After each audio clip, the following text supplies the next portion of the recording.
नमस्कार, news track में आपका स्वागत है। मैं हूं योगेश मिश्र। पश्चिम बंगाल का चुनाव केवल सिर्फ एक राज्य का चुनाव नहीं होता, बल्कि कई हिस्सों में बटी बंगाल की राजनीति का चुनाव होता है। इस राज्य की राजनीति को ठीक से समझने के लिए कम से कम 5 मुख्य चुनावी क्षेत्रों और 7 उप क्षेत्रों में बांटना अधिक उपयोगी है। 5 मुख्य क्षेत्रों की बात करें तो पहला उत्तर बंगाल आता है, जिसमें दार्जिलिंग, कालिंपोंग, जलपाईगुड़ी, अलीपुरद्वार, कूच बिहार, उत्तर दिनाजपुर, दक्षिण दिनाजपुर और मालदा आते हैं। यहाँ 54 विधानसभा और 8 लोकसभा सीटें हैं। दूसरा क्षेत्र सीमांत यानी अल्पसंख्यक पट्टी का है, जिसमें मुर्शिदाबाद और नदिया आते हैं, जहाँ 39 विधानसभा और 5 लोकसभा सीटें हैं। तीसरा इलाका ग्रेटर कोलकाता यानी डेल्टा का होता है, जिसमें कोलकाता, उत्तर 24 परगना, दक्षिण 24 परगना जिले आते हैं। यहाँ 75 विधानसभा और 11 लोकसभा सीटें हैं। अगला क्षेत्र औद्योगिक है, जो तटीय दक्षिण है, जहाँ हावड़ा, हुगली, पूर्व मेदिनीपुर, पश्चिम मेदिनीपुर हैं। इसमें 65 विधानसभा और लोकसभा की 9 सीटें आती हैं। अगला क्षेत्र राढ़ का आता है, जिसमें जंगल महल, झाड़ग्राम, बांकुड़ा, पुरुलिया, पूर्व वर्धमान, पश्चिमी वर्धमान और वीरभूम जैसे जिले हैं। यहाँ 61 विधानसभा और 9 लोकसभा सीटें हैं। इन्हीं को 7 उपक्षेत्रों में भी बांटा जाए तो पहाड़ तराई में 6 विधानसभा और 1 लोकसभा सीट आती है। डुआर्स राजवंशी में 21 विधानसभा और 3 लोकसभा सीटें आती हैं। दिनाजपुर मालदा में 27 विधानसभा और 4 लोकसभा सीटें आती हैं। सीमांत अल्पसंख्यक पट्टी में 39 विधानसभा और 5 लोकसभा सीटें आती हैं। ग्रेटर कोलकाता डेल्टा में 75 विधानसभा और 11 लोकसभा सीटें आती हैं। औद्योगिक तटीय दक्षिण में 65 विधानसभा और 9 लोकसभा सीटें आती हैं। राढ़ जंगल महल में 61 विधानसभा और 9 लोकसभा सीटें हैं। 2016 के विधानसभा चुनाव में तृणमूल कांग्रेस ने 211 सीटें जीती। लगभग 44.9% वोट उसके हाथ लग गए। वाम कांग्रेस धुरी को मिलाकर बड़ा विपक्ष आधार था, जबकि भाजपा तब भी सीमित सीटों पर थी। उसका वोट लगभग 10% के आसपास रहा। 2021 के विधानसभा चुनाव में तस्वीर पूरी तरह बदल गई। तृणमूल कांग्रेस ने 213 सीटें जीत ली। उसका वोट प्रतिशत 47.9 पहुंच गया, जबकि भाजपा को 77 सीटें हाथ लगी और उसने भी 38.1% वोट हासिल किया। भाजपा अपने परफॉर्मेंस के मार्फत मुख्य चुनौतीकर्ता बनकर उभरी। 2019 के लोकसभा चुनाव में भाजपा ने 18 सीटें और 40.7% वोट हासिल किए, जबकि तृणमूल कांग्रेस को 22 सीटें और 43.3% वोट हाथ लगे। 2024 के लोकसभा चुनाव में तृणमूल कांग्रेस ने फिर से बढ़त लेकर 29 सीटें हथिया ली और लगभग 45.8% वोट अपने पाले में कर लिए, जबकि भाजपा के हाथ 12 सीटें लगी और 38.7% वोटों पर वह सिमट गई। कांग्रेस को सिर्फ 2 सीटें हाथ लगी। ये 4 चुनाव बताते हैं कि बंगाल की राजनीति अब स्थिर एक ध्रुवी नहीं है। यह तृणमूल कांग्रेस के संरचनात्मक प्रभुत्व, भाजपा की चुनौती और कुछ जेबों में कांग्रेस या अन्य ताकतों की उपयोगी उपस्थिति, इन 3 परतों में चल रही है। अब बात करते हैं 5 मुख्य क्षेत्रों की। इसमें उत्तर बंगाल से बात शुरू करते हैं। यह बंगाल की अस्मिता, सीमा उभार राजनीति का सबसे बड़ा प्रयोगशाला है। उत्तर बंगाल केवल भूगोल नहीं, बल्कि कई चुनावी सभाओं का संयुक्त मैदान है। यह मुख्य क्षेत्र में 54 विधानसभा और 8 लोकसभा सीटें अपने साथ रखता है।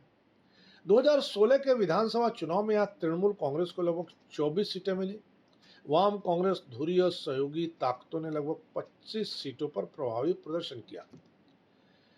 भाजपा उस समय केवल सीमित उपस्थिति तक थी, पर 21 आते आते यही क्षेत्र भाजपा का सबसे बड़ा विधानसभा उभार बन गया और 54 में से लगभग 29 सीटें भाजपा यानी एनडीए ने अपने पाले में कर ली, जबकि तृणमूल कांग्रेस केवल 24 सीटों पर रही। 2019 के लोकसभा चुनाव की देखें तो 8 सीटों वाले इस क्षेत्र में भाजपा को 7 और कांग्रेस को 1 सीट मिली। 2024 में यही तस्वीर थोड़ी नरम हुई। भाजपा को 6, तृणमूल कांग्रेस को 1 और कांग्रेस को 1 सीट हाथ लगी। मतलब साफ है कि उत्तर बंगाल अब भी भाजपा का सबसे स्वाभाविक विस्तार क्षेत्र है। लेकिन 2024 ने बता दिया कि यह पूरी तरह बंद राजनीतिक भूगोल नहीं है। 2026 में यहाँ तृणमूल कांग्रेस की वापसी की संभावनाएं उन हिस्सों में ज्यादा है जहां राजवंशी, महिला और टी गार्डन मतदाताओं के बीच उसका जन कल्याणकारी संदेश असर डाल रहा है। जबकि भाजपा की ताकत अस्मिता, सीमा, धार्मिक ध्रुवीकरण और 2019 तथा 21 के मनोवैज्ञानिक लाभ में है। उसकी कमजोरी यह है कि उत्तर बंगाल के भीतर भी वह हर उपक्षेत्र में समान रूप से मजबूत नहीं है। मालदा में कांग्रेस की मौजूदगी है, कुछ मुस्लिम बहुल पट्टियों में तृणमूल की ताकत और कूच बिहार जैसे जिलों में बदलता रुझान उसकी निरंतरता को चुनौती दे रहा है। दूसरी ओर तृणमूल कांग्रेस की कमजोरी यह है कि उसे अब भी पहाड़ और डुआर्स में भावनात्मक राजनीतिक संदेह का सामना करना पड़ रहा है। लेकिन उसकी ताकत यह है कि ममता बनर्जी ने 2026 से पहले उत्तर बंगाल को अलग प्राथमिकता देकर महिलाओं, राजवंशी समाज और चाय बागान मजदूरों तक सीधी राजनीतिक पहुंच का अभियान चला रखा है। अब आता है सीमांत अल्पसंख्यक पट्टी। नादिया मुर्शिदाबाद का यह बेल्ट जहां तृणमूल की बढ़त है, पर यहां लड़ाई खत्म नहीं है। मुर्शिदाबाद और नदिया को समझे बिना बंगाल की अल्पसंख्यक राजनीति को समझना संभव नहीं है। इस क्षेत्र में 39 विधानसभा और 5 लोकसभा सीटें हैं। 2016 के विधानसभा में यहाँ वाम कांग्रेस धुरी बहुत मौजूद रही और लगभग 22 सीटें अपने साथ ले गई, जबकि तृणमूल कांग्रेस लगभग 17 पर सिमट गई। लेकिन 2021 तक पूरा संतुलन पलट गया। 39 में से लगभग 28 सीटें तृणमूल कांग्रेस के पास आई, भाजपा 11 तक पहुंची, वाम कांग्रेस पीछे छूट गई। 2019 के लोकसभा चुनाव में 5 सीट वाले इस क्षेत्र में तृणमूल कांग्रेस को 3, कांग्रेस को 1 और भाजपा को 1 सीट हाथ लगी। 2024 में तृणमूल कांग्रेस 4 सीटें अपने पास ले गई, भाजपा को सिर्फ 1 पर सिमटना पड़ा। यह इलाका 2026 में भी तृणमूल कांग्रेस का सबसे बड़ा संरचनात्मक सुरक्षा क्षेत्र बना रह सकता है, क्योंकि यहाँ मुस्लिम बहुल या मुस्लिम प्रभावी सीटों में भाजपा के खिलाफ सामरिक मतदान की प्रवृत्ति बनी रहती है। लेकिन यह कहना भी अधूरा होगा कि यहाँ भाजपा की कोई संभावना नहीं है।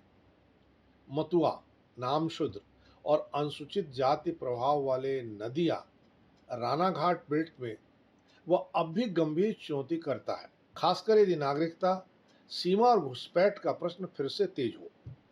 2026 की बड़ी अनिश्चितता यह है कि मतदाता सूची संशोधन, दस्तावेजीकरण और सीमांत भय का मुद्दा दोनों तरफ अलग अलग असर डाल रहा है।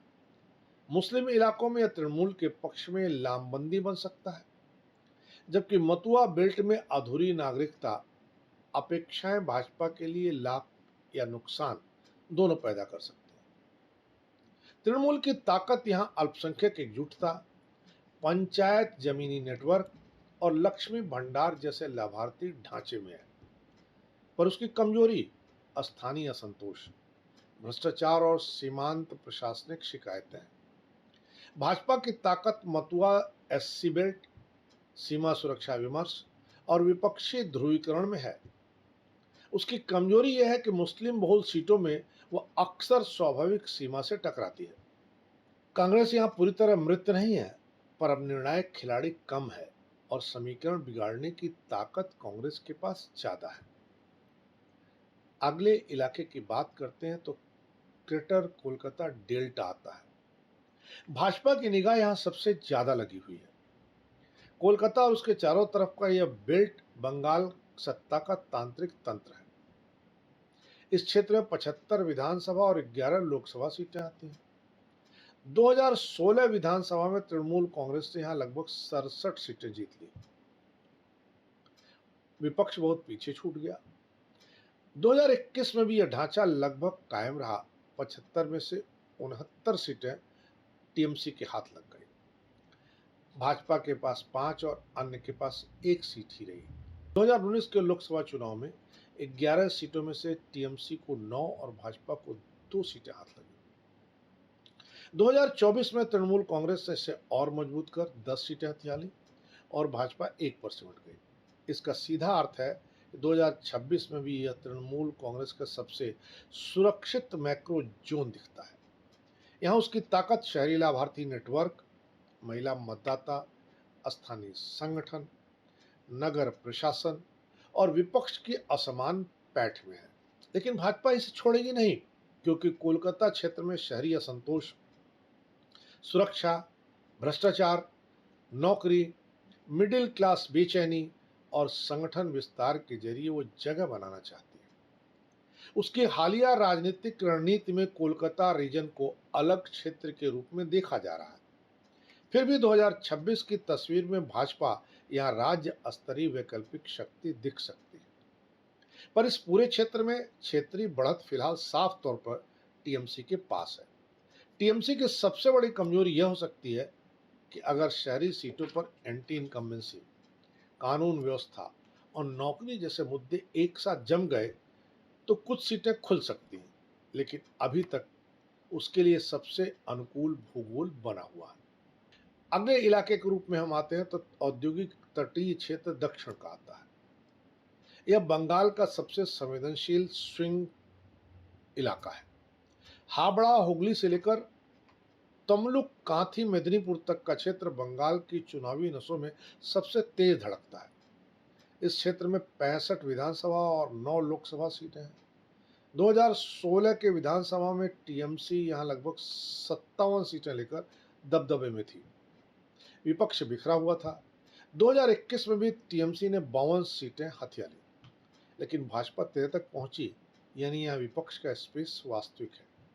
2019 के लोकसभा चुनाव में इस 9 सीट वाले क्षेत्र में टीएमसी को 7 और भाजपा को 2 सीटें हाथ लगी। 2024 में भी यही समीकरण बरकरार रहा। हालांकि भीतर की राजनीतिक ऊर्जा बहुत अधिक अस्थिर रही। यही कारण कि क्षेत्र सीटों की गिनती से ज्यादा राजनीतिक प्रतीक के लिए महत्वपूर्ण माना जाता है।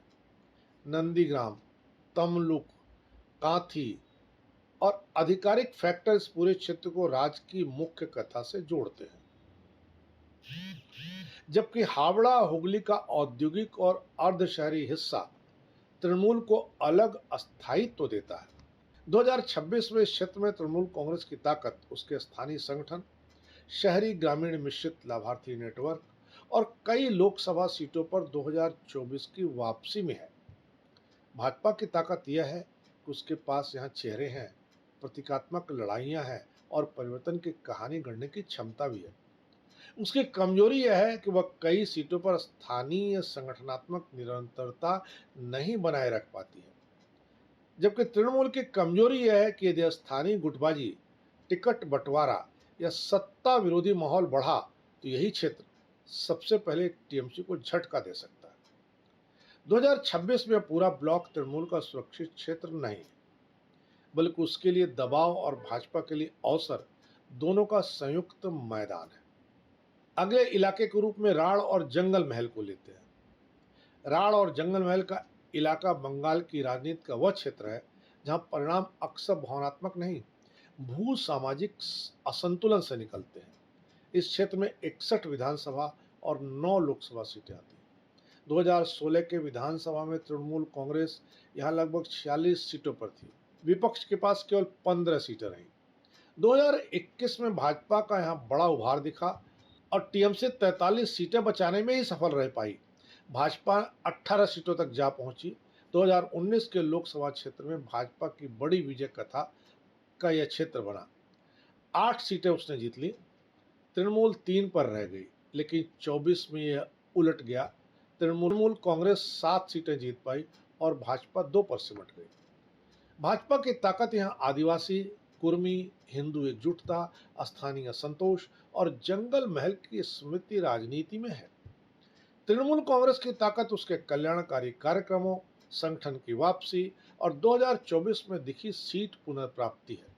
भाजपा की कमजोरी यह है कि 2019 जैसी ऊर्जा को वो हर बार विधानसभा में अनुवाद नहीं कर पाती है। तृणमूल की कमजोरी यह है कि यहाँ उसका संगठन वहां तक मजबूत नहीं माना जाता है जहां समाज में सत्ता विरोध, बेरोजगारी, स्थानीय समूहों की असंतुष्टि तेज हो। 2026 में क्षेत्र पूरी तरह खुला है, लेकिन 24 के बाद मनोवैज्ञानिक बढ़त टीएमसी की तरफ लौटी हुई दिख रही है। अब आते हैं 7 उप क्षेत्रों पर, जिसमें पहला उप क्षेत्र पहाड़ तराई का है। यहाँ भाजपा बढ़त में है, पर पूरी तरह निश्चिंत नहीं कही जा सकती है। दार्जिलिंग, कालिंपोंग एक्सिस का चुनाव भावनात्मक भी है और संगठनात्मक भी।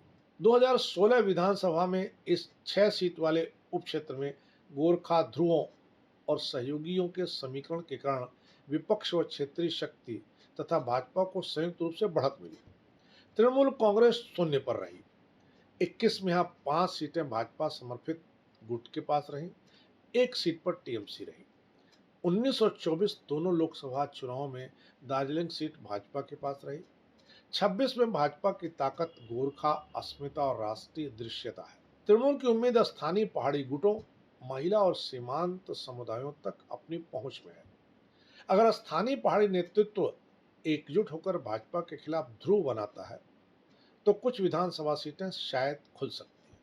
अन्यथा यह उपक्षेत्र अब भी भाजपा के झुकाव वाला कहा जाना चाहिए। दूसरा क्षेत्र है डुआर्स राजवंशी। यह भाजपा का मजबूत इलाका है। इसमें जलपाईगुड़ी, अलीपुरद्वार और कूच विहार आते हैं। ये मिलकर उत्तर बंगाल की असली शक्ति परीक्षा बनाते हैं। 2016 के विधानसभा चुनाव में यहाँ टीएमसी बहुत मजबूत थी। लगभग 18 सीटें उसके पास रहीं। 21 में यही उपक्षेत्र पलट गया और 21 में से 15 सीटें भाजपा के पास चली गईं। 2019 लोकसभा में 3 सीटों पर भाजपा का बड़ा प्रभाव रहा। 2024 में कूच विहार तृणमूल के पास आया, जबकि जलपाईगुड़ी और अलीपुरद्वार भाजपा ने अपने पास बचाए रखने की कामयाबी कर दिखाई। यही मिश्रित तस्वीर 2026 का आधार बनेगी। भाजपा की ताकत राजवंशी प्रश्न, टी गार्डन असंतोष, सीमांत भावनाएं और पुराना उभार है। तृणमूल की ताकत यह है कि उसने महिलाओं, राजवंशी समाज और बागान मजदूरों पर केंद्रित सीधा अभियान शुरू किया है। अगर जीवन यापन और मजदूरी का प्रश्न चुनाव पर हावी हुआ तो टीएमसी जरूर लौट सकती है, पर अगर पहचान और सीमांत राजनीति हावी रही तो भाजपा को लाभ मिलेगा। तीसरा उपक्षेत्र दिनाजपुर मालदा का है। यह सबसे पेचीदा उपक्षेत्र है। यह उपक्षेत्र उत्तर बंगाल का सबसे असमान और सबसे बहुकोणीय चुनावी भूगोल का है। 2016 विधानसभा में यहां वाम कांग्रेस धुरी का बड़ा प्रभाव था। तृणमूल सीमित सीटों पर थी। 2021 में टीएमसी 27 में से लगभग 18 सीटों तक जा पहुंची और भाजपा 9 पर रही। 2019 लोकसभा में इस 4 सीट वाले उपक्षेत्र में भाजपा 3 और कांग्रेस 1 पर रही। 24 में भाजपा 2, टीएमसी 1 और कांग्रेस 1 पर रही। पर वही क्षेत्र है जहां मालदा में कांग्रेस जीवित है। रायगंज, बलूरा पट्टी में भाजपा वास्तविक है और कुछ विधानसभा पट्टियों में टीएमसी का संगठन मजबूत है। ऐसे में 2026 में टीएमसी की ताकत अल्पसंख्यक और लाभार्थी नेटवर्क है। भाजपा की ताकत विरोधी वोट का बंटवारा और सीमांत सामाजिक प्रश्न है। कांग्रेस की ताकत मालदा, दक्षिण और कुछ पुराने नेटवर्क है। इसकी सबसे बड़ी विशेषता यही है कि यहाँ कोई एक पार्टी पूरे उपक्षेत्र पर समान रूप से हावी नहीं है। चौथा उपक्षेत्र सीमांत अल्पसंख्यक पट्टी का है। यह टीएमसी की बढ़त और भाजपा की जेब वाला उपक्षेत्र है। यह उपक्षेत्र बंगाल के अल्पसंख्यक सामरिक राजनीति का सबसे घना रूप है। 2016 में यहाँ वाम कांग्रेस मजबूत थे। 2021 में तृणमूल ने यहाँ कब्जा कर दिखाया। 2019 में तृणमूल, कांग्रेस और भाजपा तीनों को हिस्सेदारी मिली। 2024 में तृणमूल 5 में से 4 लोकसभा सीटों तक जा पहुंची। 2026 में यहाँ 2 प्रश्न निर्णायक रहेंगे। पहला प्रश्न, क्या मुस्लिम वोट सघन रूप से तृणमूल के पीछे जाता है? दूसरा प्रश्न, क्या रानाघाट मथुरा बेल्ट में भाजपा अपनी पकड़ बचाती है? तृणमूल की ताकत सामरिक मतदान है, भाजपा की ताकत नागरिकता और एससी बेल्ट है, कांग्रेस की ताकत सीमित लेकिन स्थानीय है। पांचवा उपक्षेत्र आता है ग्रेटर कोलकाता डेल्टा का। यह तृणमूल का केंद्रीय किला है। अगर बंगाल की सत्ता का हृदय खोजना हो तो वह इसी उपक्षेत्र में है। 2016 और 2021 दोनों विधानसभा चुनाव में यहां टीएमसी भारी बढ़त में रही है। 2019 में भाजपा कुछ लोकसभा सीटें निकाल सकी, पर 24 में टीएमसी फिर 10 सीटों तक जा पहुंची। 26 में भी यही उपक्षेत्र टीएमसी की सबसे बड़ी ताकत रहेगा। भाजपा यहां शहरी असंतोष, सुरक्षा, भ्रष्टाचार और मध्य वर्गीय बेचैनी के सहारे जगह बनाना चाहेगी, लेकिन अभी उसे सीट दर सीट लंबे संघर्ष की जरूरत पड़ेगी। छठवां उपक्षेत्र आता है औद्योगिक तटीय दक्षिण का। यह दक्षिण बंगाल का असली बैटल ग्राउंड बेल्ट है। यहाँ चुनाव दलों के बीच कम, स्थानीय शक्ति केंद्रों, नेतृत्व और क्षेत्रीय भावनाओं के बीच ज्यादा लड़ा जाता है। 2016 में तृणमूल भारी बढ़त पर थी। 21 में भाजपा 13 विधानसभा सीटों तक जा पहुंची। 19 और 24 दोनों लोकसभा चुनाव में समग्र रूप से टीएमसी 7-2 की बढ़त पर रही, लेकिन इस आंकड़े से भ्रमित नहीं होना चाहिए, क्योंकि नंदीग्राम, तमलुक, कांथीपट्टी और हावड़ा, हुगली की राजनीति एक जैसी नहीं रहती है। 2026 में तृणमूल की स्थिति बेहतर है, पर यह क्षेत्र अभी भी ऐसा है जहां भाजपा प्रतीकात्मक लड़ाइयों को सीट में बदल सकती है। सातवां उपक्षेत्र है राढ़ जंगल महल का। यह सबसे निर्णायक स्विंग ब्लॉक माना जाता है। अगर बंगाल में सत्ता की आखिरी रस्साकसी होगी तो उसका एक सिरा यहीं बंधा मिलेगा। 2016 विधानसभा में टीएमसी मजबूत थी। 21 में भाजपा ने गंभीर चुनौती दी। 19 के लोकसभा में उसने यहां बड़ा कब्जा किया, लेकिन 24 में टीएमसी ने 9 में से 7 सीटें लेकर संकेत दे दिया कि भूगोल वापस खुल चुका है। 26 में भाजपा यहां फिर लड़ सकती है, खासकर आदिवासी, कुर्मी और स्थानीय असंतोष वाले क्षेत्रों में। लेकिन टीएमसी का लाभ यह है कि 24 के बाद उसका मनोबल और संगठन दोनों मजबूती से लौटे हैं। यह उपक्षेत्र ही 26 में राज्यव्यापी परिणाम का मार्जिन निर्धारक बन सकता है। अब बात करते हैं 2026 की बड़ी तस्वीर पर। किसकी क्या ताकत है और किसकी क्या कमजोरी है इस चुनाव में। 26 में बंगाल की लड़ाई केवल एंटी इनकम्बेंसी या मशीनरी की नहीं है। यह अस्मिता, जन कल्याण, सीमा, महिला वोट, अल्पसंख्यक एकजुटता और स्थानीय संगठन के जोड़ घटाव की लड़ाई होगी। तृणमूल कांग्रेस की सबसे बड़ी ताकत है उसका राज्यव्यापी संगठन, महिला लाभार्थी आधार, अल्पसंख्यक समर्थन, पंचायत और स्थानीय सत्ता संरचना तथा 2024 लोकसभा के बाद लौटी उसकी मनोवैज्ञानिक बढ़त। उसकी सबसे बड़ी कमजोरी है सत्ता विरोधी रुझान, स्थानीय भ्रष्टाचार, टिकट बंटवारे का तनाव और कुछ क्षेत्रों में संगठन के भीतर असंतोष। भाजपा की सबसे बड़ी ताकत है उसका अस्पष्ट ध्रुवीकरण विमर्श, मतुआ एससी एसटी और सीमांत भूगोल में पैठ, उत्तर बंगाल और कुछ दक्षिण व पश्चिमी ब्लॉकों में मजबूत चुनौतीकर्ता की स्थिति। भाजपा की सबसे बड़ी कमजोरी यह है कि वह अभी भी पूरे बंगाल में समान गहराई वाला सामाजिक गठबंधन नहीं बना सकी है। कई क्षेत्रों में उसका वोट ऊंचा है, पर सीट रूपांतरण कमजोर पड़ जाता है।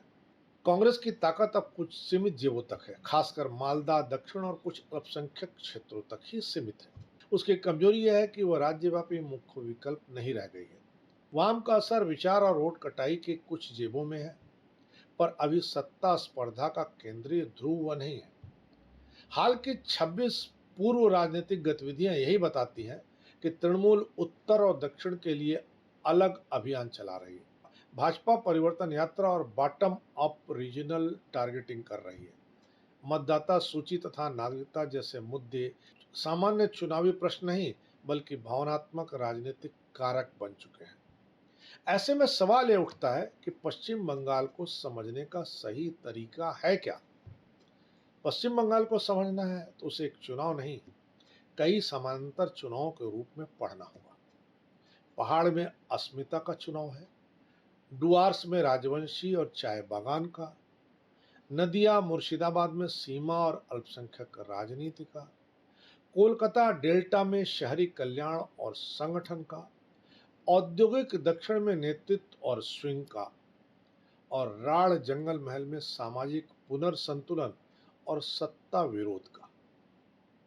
यही कारण है कि बंगाल का चुनाव ऊपर से देखने पर एक राज्य का चुनाव तो लगता है, लेकिन भीतर से वह 5 बड़े क्षेत्रों और 7 उप क्षेत्रों में एक साथ चल रही अलग अलग राजनीतिक लड़ाइयों का योग है।